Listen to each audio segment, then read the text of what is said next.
plan to fly Canadians out of Wuhan.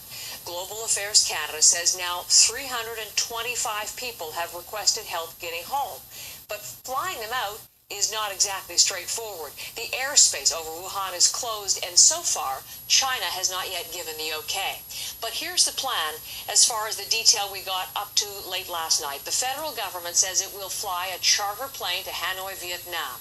Then once Beijing gives the all clear, that plane will move on to Wuhan, land, and pick up the trapped Canadians. They will have thorough health screenings before they board and will be monitored throughout the flight.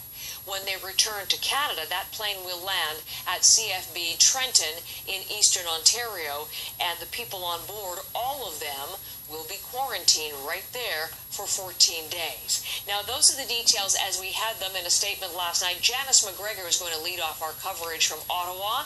More on what we've learned and what's going to happen when that flight arrives. Good morning, Janice. Hi, Heather. Yeah, the Canadian government said it was going to follow best practices, take the lead of other countries who have also been transporting their citizens out of this affected region in China. And so, like the U.S., like the U.K. and others who have set up quarantine facilities for the people they're bringing back on these flights, we did get word late yesterday that the Canadian government, too, is going to take this quarantine approach using CFB Trenton. Military bases often ideal for this because, of course, they are kind of a contained facility. They have temporary housing and dining facilities there. You can sort of set up your perimeter as you must do in this situation. But it was interesting. We had the Chief of the Defense Staff, Jonathan Vance, tweeting and writing a message, a letter to Canadian Forces families yesterday, wanting to proactively reassure people that all the necessary precautions were going to be taken to make sure that nobody was put at undue risk from this operation, saying that they have every full confidence actually in the protocols that have been identified and the measures put in place to safeguard both the Canadian Forces members and members of the public. Now, this isn't a military flight. The government has chartered a private aircraft, but there will be Canadian Forces medical personnel on board the flight to help with the screening and also